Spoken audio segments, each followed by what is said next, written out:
19واں پارہ سورہ النمل۔ گزشتہ درس میں بات آیت شریفہ 11 کے متعلق ہو رہی تھی اور آخر میں یہ بات عرض کی جا رہی تھی کہ اس آیت کریمہ سے معلوم ہوتا ہے کہ اللہ پاک سے اپنے گناہوں کی معافی کا طلبگار توبہ کے ساتھ گناہوں کو چھوڑنے کے ساتھ اس کے عوض میں اس کے بدلے میں نیکی کرے۔ اس سلسلے میں اللہ مالک کی توفیق سے کتاب و سنت کے 4 حوالے، 4 شواہد اور دلائل گزشتہ درس کے آخر میں ذکر کیے گئے۔ آئیے میرے ساتھ ایک اور دلیل اس حوالے سے سن لیجئے، پھر انشاءاللہ اگلی آیت شریفہ سے بات کا آغاز کیا جائے۔ امام بزار اور امام طبرانی نے سیدنا ابو طویل شتب الممدود رضی اللہ عنہ سے روایت کیا۔ وہ خود نبی کریم صلی اللہ علیہ وسلم کی خدمت میں حاضر ہوئے اور عرض کیا، آپ اس شخص کے بارے میں کیا فرماتے ہیں جس نے کوئی گناہ نہ چھوڑا؟ پھر یہی بات 2 دفعہ مزید کہتے ہیں نئے الفاظ کے ساتھ، لیکن معنی یہی ہے۔ حضرت صلی اللہ علیہ وسلم نے سوال کیا، کیا تو مسلمان ہو چکا ہے؟ عرض کیا، جی میں گواہی دیتا ہوں کہ اللہ پاک کے سوا کوئی معبود نہیں، اور میں گواہی دیتا ہوں کہ آپ بے شک اللہ پاک کے رسول ہیں۔ اب اس کے بعد حضرت صلی اللہ علیہ وسلم نے فرمایا، تفعل الخیرات وتترک السیئات، 2 کام کرو، یہ 2 کام کرو تشریح میں ہے، ترجمہ یہ ہے نیکیاں کرو اور برائیاں چھوڑو۔ توبہ کا طلبگار ہے، معافی کا خواستگار ہے، کیا کہا؟ 1 کام کہا، 2 کہا۔ 1 کام تو گناہ چھوڑو، اللہ معاف کرے، ہم ایسے کتنے کہنے والے وہ 1 بھی نہیں کرتے، گناہ بھی نہیں چھوڑتے اور استغفار کے نعرے بھی لگاتے رہتے۔ مکر و فریب کی کہانی، اپنی آنکھوں میں مٹی ڈالنے والی بات، اور کسی آنکھ میں ڈالنے، معاملہ کس سے ہے؟ وہ تو سینے کے بھیدوں سے آگاہ، اپنی آنکھوں میں مٹی ڈالتے ہیں اور سمجھیں ٹھیک ہو، خاک ٹھیک ہو۔ تو آپ صلی اللہ علیہ وسلم نے گناہوں کے ڈوبے ہوئے شخص کے بارے میں کتنی باتیں کہیں؟ پہلی بات برائیاں چھوڑ، دوسری بات نیکیاں کریں، اور ان 2 باتوں کے کرنے کا نتیجہ بھی نبی رحمت صلی اللہ علیہ وسلم نے خود ہی بیان فرمایا، فَيَجْعَلُهُنَّ اللَّهُ لَكَ خَيْرَاتٍ كُلَّهُنَّ، اگر تو نے یہ کیا، کیا 2 کام کی، کیا 2 کام؟ گناہ چھوڑے اور تو کیا ہوگا؟ اللہ پاک تیری ساری برائیوں کو نیکیوں سے بدل دے۔ صرف گناہ نہ معاف ہوں گے بلکہ ساری برائیاں اللہ پاک نیکیوں سے بدل دے۔ وہ شخص کہتا ہے، وغدراتی و فجراتی، میری غداریاں، وہ جانتا ہے اپنی حیثیت کو، اللہ جانتا ہے یا بندہ جانتا ہے، تو کہتا ہے میری غداریاں اور میری بدکاریاں، بدماشیاں۔ ترجمہ ثقیل ہے لیکن میرے خیال میں ترجمہ یہی ہے، کیا وہ کدھر جائیں گے؟ آپ نے فرمایا، نعم، جب تو یہ 2 کام کرے گا، گناہ چھوڑے گا، نیکیاں کرے گا، تو کیا ہوگا؟ تیری غداریاں اور بدکاریاں بھی اللہ پاک نیکیوں میں تبدیل کر۔ راوی بیان کرتا ہے، اس نے اللہ اکبر کہا اور اللہ اکبر اللہ اکبر اللہ اکبر پکارتے ہوئے مجلس والوں کی نگاہوں سے اوجھل۔ لیکن یہ ساری بات کہاں سے آئی؟ آیت شریفہ ہمارے سبق میں کیا؟ ثم بدل حسنا بعد سوء، صرف برائی نہیں چھوڑی بلکہ برائی چھوڑنے کے بعد کیا کیا؟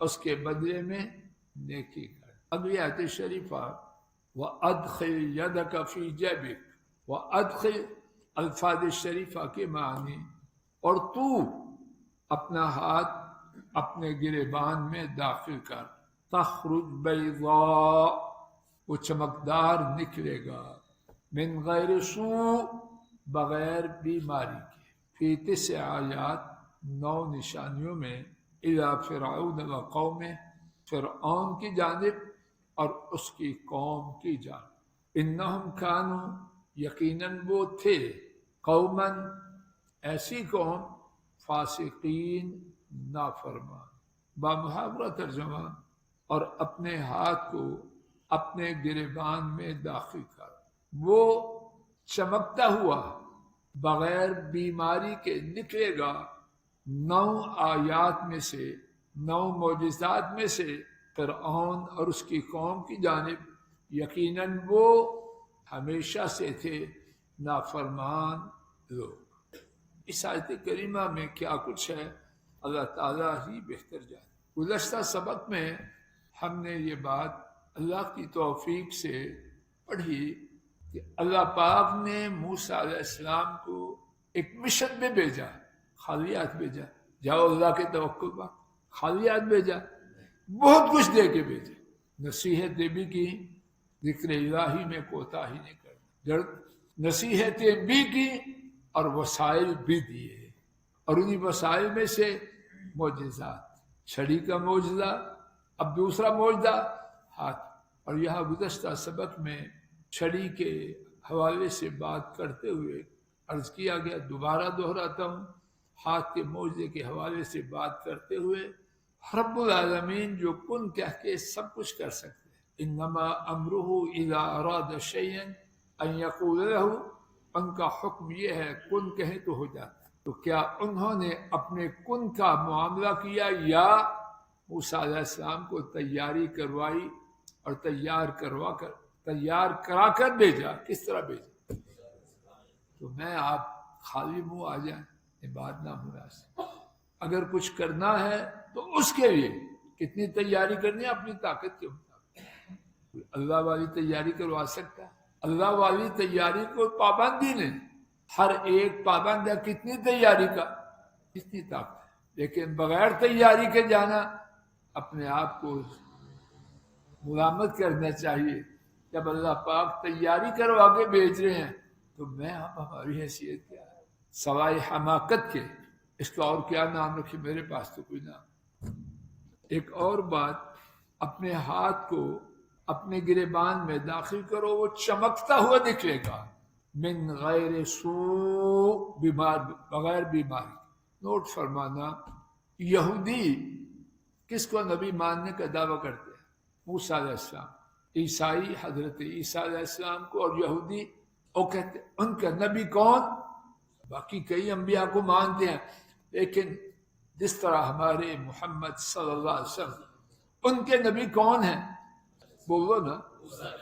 اب دیکھیے ان کے بارے میں ان کی کتاب میں کیا ہے۔ تورات جو ان کے ہاں مقدس کتاب ہے، اس کا نام ہے کتاب مقدس، اس کی کتاب خروج اس کے حصے ہیں، اور ہر حصے کا نام ہے کتاب۔ اس کے کتاب خروج میں اور باب نمبر 4 میں اور آیت نمبر 6 میں، کتاب خروج باب نمبر 4 اور آیت نمبر 6 میں کیا ہے کہ وہ ہاتھ چمک رہا تھا، کس کی وجہ سے؟ پھول بہری کی وجہ سے۔ انا للہ و انا الیہ راجعون۔ ساری ان کی تابعداری، محبت، عظمت کے اعتراف کے، اب انہوں نے جو اللہ پاک کی طرف سے معجزہ تھا، اگر وہ پھول بہری کی وجہ سے چمکے تو معجزہ ہے یا عیب ہے؟ یہ ہے ان کے ہاں انبیاء کی تقدیس، پاکیزگی اور تعظیم۔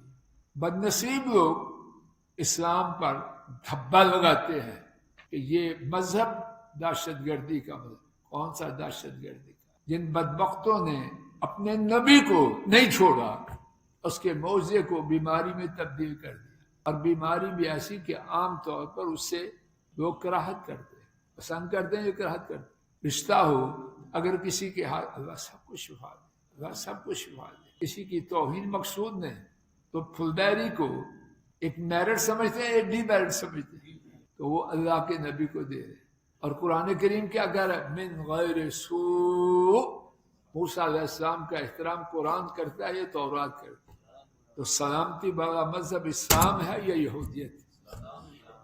جن لعنتیوں نے اپنے نبی کو نہیں چھوڑا وہ باقی انبیاء کی عظمت خاک مانے۔ ایک اور بات، فی 9 آیات، فی اس کے 2 معنی بیان کیے گئے ہیں۔ ایک ہے میں، یعنی یہ 2 نشانیاں، چھڑی پھینکے اژدہا بن گیا، پہلے چھوٹا سفید سانپ پھر بعد میں اژدہا۔ دوسرا معجزہ گریبان سے ہاتھ نکالے چمکتا ہوا باہر آ گیا۔ فی 9 آیات، ٹوٹل معجزات کتنے تھے؟ ان 9 میں سے 2 یہ تھے، باقی کتنے رہ گئے؟ ایک رائے یہ ہے، نگاہ جمائیے آیت تشریف پر۔ دوسرا معنی فی کا، بعض مفسرین نے یہ کیا، فی کا معنی مع، 9 معجزات کے ساتھ، یعنی 2 معجزات یہ اور باقی کتنے؟ 7 نہیں، ان کے ساتھ with 9، 2 with 9، یعنی 2 + 9، تو ٹوٹل کتنے ہو گئے؟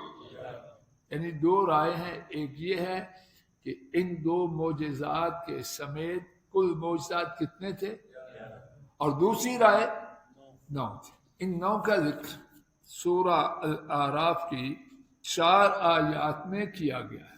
وہ آیات ہیں 107، 108، 130، بس سن لیجئے، 107، 108، 130 اور 133۔ اور ان معجزات کے نام ہیں چھڑی کا معجزہ، چمکدار ہاتھ کا معجزہ، قحط سالی کا معجزہ، پھلوں کے کم آنے کا معجزہ، طوفان کا معجزہ، ٹڈی کا معجزہ، جوؤں کا معجزہ، مینڈکوں کا معجزہ اور خون کا معجزہ۔ ایک اور بات، موسیٰ علیہ السلام کو تو اور معجزات بھی دیے گئے۔ چھڑی کو مارا پتھر پر تو کیا ہوا؟ گائے کو ذبح کیا، مقتول جس کو قتل کیا گیا اس کے جسم کے ساتھ مارا، وہ بولنے لگا۔ آسمان سے من اور سلوہ اللہ پاک نے نازل کیا۔ اپنے قوم کے ساتھ باہر صحرا میں تھے، بادلوں نے قوم موسیٰ سے عہد لیا گیا تو اللہ پاک نے توہ طور کو ان کے اوپر اٹھایا۔ تو 9ویں بات کدھر ہوئی؟ بعض مفسرین نے اللہ ان پر اپنا رحم کرے جواب یہ دیا، یہاں پڑھی آیت شریفہ کیا ہے؟ اِلَىٰ فِرْعَوْنَ وَقَوْمِهِ، یہ 9 معجزات کن کے لیے تھے؟ اور وہ معجزات من اور سلوہ کا آنا، کوہ طور کا اٹھانا، وہ ان کی اپنی قوم۔ تو وہ بات اور ہے، یہ بات اور ہے، دونوں باتوں میں کوئی کنٹراڈکشن؟ ہاں، اردو تراجم کا اسکالر ہو گیا کچھ بھی ہو گیا تیری جہالت آشکارا ہو گئی، نہ تو نے جانا اور بات بنانی سیکھ کے بس اسی بات بنائی۔ انہم کانوا قوما فاسقین، بے شک یقیناً وہ تھے ہمیشہ سے نافرمان۔ فلما جاءتهم آیاتنا مبصرہ قالوا هذا سحر مبین، سو جب ان کے پاس آتی ہماری آیات مبصرہ، اس کے 2 معنی، ایک معنی آنکھیں کھولنے والی، دکھانے والی، مبصرہ آنکھیں کھولنے والی، دکھانے والی، اور دوسرا معنی واضح، روشن، اور دونوں معنی بجا۔ سو جب ان کے پاس آئیں ہماری آیات، ہمارے معجزات، روشن یا آنکھیں کھولنے والے، دکھانے والے، قالوا هذا سحر مبین، انہوں نے کہا یہ ہے واضح جادو۔ یہاں نوٹ فرمانا، قرآن کریم کے دوسرے مقام پر تفصیل ہے، اور وہ یہ ہے کہ جب کوئی نشانی آتی تو کہتے ہم مان گئے، اور کہتے موسیٰ علیہ السلام کو دعا کرو اللہ اس کو ٹال دے تو ہم سیدھے ہو جائیں گے۔ جب موسیٰ علیہ السلام دعا کرتے، وہ مصیبت جو معجزہ کی وجہ سے آئی تھی ٹل جاتی، پھر وہیں کے وہیں جہاں پہلے تھے۔ اب اس آیت کریمہ میں ہے قالوا هذا سحر مبین، انہوں نے کہا یہ ہے جادو واضح۔ اب دوسرے مقام پر ہے کہ جب کوئی نشانی آتی تو کیا کہتے؟ ہم ایمان لائے۔ اور موسیٰ دعا کرو اگر یہ بلا ٹل گئی تو ہم مومن ہو جائیں، جب ٹل جاتی پھر وہیں چلے جاتے جہاں پہلے۔ تو کیا دونوں مقامات میں کوئی کنٹراڈکشن ہے؟ نہیں، یہاں بات بتائے گی آخر نتیجہ کیا تھا، بات میری سمجھا واضح ہو رہی۔ اگر تفصیل سے بات کی جائے تو اس کی تفصیل یہ ہے کہ پہلے ایمان لاتے بعد میں انکار کرتے، ایمان لانے کا اقرار کر کے دعا کرواتے، بلا ٹل جاتی، پھر وہیں چلے۔ اور یہاں کیا ہے، یہاں نتیجہ بیان کیا کہ ان کی ساری گفتگو کا خلاصہ کیا تھا، انہوں نے موسیٰ علیہ السلام کو کہا کہ تو جو لے کے آیا ہے یہ واضح جادو ہے۔ بات واضح ہو رہی۔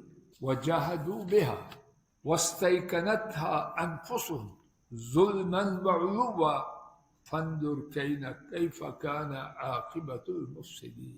گزشتہ آیت شریفہ کے حوالے سے ایک اور بات سنیے، آیت شریفہ 12 دیکھیے، اس کا آخر کیا تھا، اِنَّهُمْ كَانُوا قَوْمًا فَاسِقِينَ، یقیناً وہ تھے ہمیشہ سے نافرمان۔ اب اس کا بیان فَلَمَّا جَاءَتْهُمْ آیَاتُنَا مُبْصِرَةً، بات واضح ہو رہی ہے۔ وہاں کہا کہ وہ ہمیشہ سے فاسق تھے، ان کے فسق کی تفصیل کیا ہے کہ جب بھی کوئی اللہ کی طرف سے بھیجا ہوا معجزہ آتا تو مانتے، یہ ہے ان کے فاسق ہونے کی تفصیل۔ اللہ تعالیٰ اپنے فضل و کرم سے کہنے سننے کی غلطی کو معاف فرمائے۔